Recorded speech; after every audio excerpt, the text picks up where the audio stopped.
सबसे पहले हम बात करेंगे नई दिल्ली के बारे में। तो नई दिल्ली अपनी जीडीपी और आबादी के लिहाज से पूरे भारत का दूसरा सबसे बड़ा और अमीर शहर है तथा दिल्ली भारत जैसे विशाल देश की राजधानी भी है, जो तकरीबन 1484 स्क्वायर किलोमीटर एरिया पर फैला हुआ है। वहीं इस शहर को हिस्टोरिकल सिटी ऑफ इंडिया के नाम से भी जाना जाता है, जो भारत के उत्तरी भाग में स्थित कई बड़े राज्यों के साथ अपनी सीमाएं साझा करता है। तथा वर्तमान समय में देखा जाए तो दिल्ली अपने रोड इंफ्रास्ट्रक्चर और अर्थव्यवस्था के मामले में काफी तेज गति से आगे बढ़ रही है, जहां भारत के कुछ सबसे बड़े आईटी हब और इंडस्ट्रियल जोन मौजूद हैं। वहीं दिल्ली के बाहरी क्षेत्र में नोएडा और गुड़गांव जैसे सैटेलाइट सिटीज को और भी आधुनिक किया जा रहा है, जो आने वाले वक्त में दिल्ली को देखने का नजरिया पूरी तरह से बदल कर रख देगा।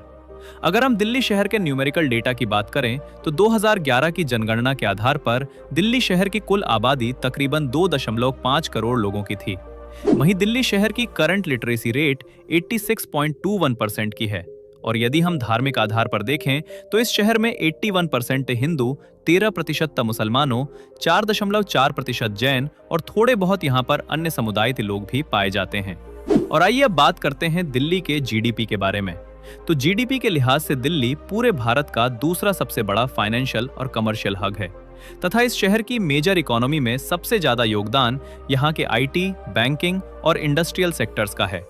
तथा दिल्ली की मौजूदा जीडीपी परचेजिंग पावर पैरिटी यानी कि जीडीपी ट्रिपल पी लगभग 724 अरब अमेरिकी डॉलर की है, जो कि अपने आप में काफी ज्यादा है, और ये भारत की टोटल इकोनॉमी में 4 से 5% तक योगदान करता है। दिल्ली का इतिहास, अगर ऐतिहासिक रूप से देखें तो दिल्ली का इतिहास हजारों साल पुराना है।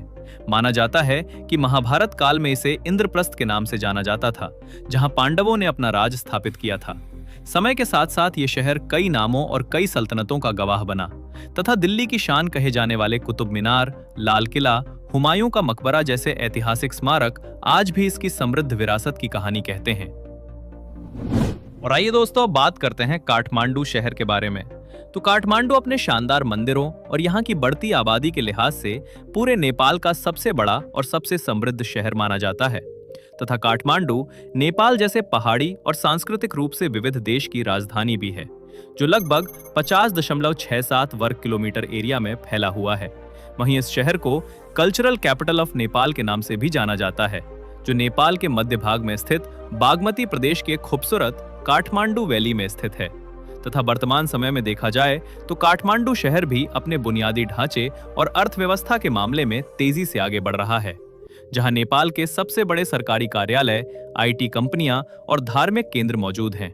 वहीं काठमांडू घाटी के बाहरी इलाकों में काठमांडू तराई एक्सप्रेसवे को बनाया जा रहा है, जो नेपाल का सबसे बड़ा और सबसे महत्वाकांक्षी मेगा इंफ्रास्ट्रक्चर प्रोजेक्ट माना जाता है।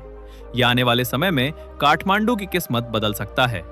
अगर हम काठमांडू शहर के न्यूमेरिकल डेटा की बात करें तो 2021 की जनगणना के आधार पर काठमांडू शहर की कुल आबादी तकरीबन 10 लाख लोगों की थी।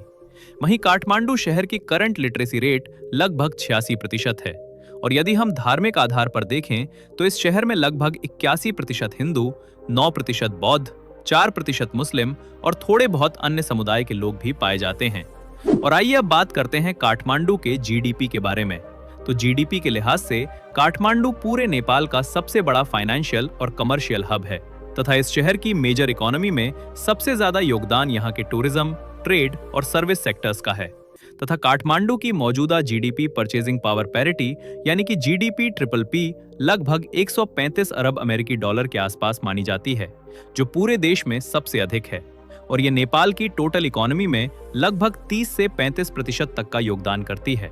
काठमांडू का इतिहास, अगर ऐतिहासिक रूप से देखें तो काठमांडू का इतिहास भी हजारों साल पुराना है। माना जाता है कि प्राचीन काल में यह शहर लिच्छवी और मल्ल राजाओं का प्रमुख केंद्र हुआ करता था।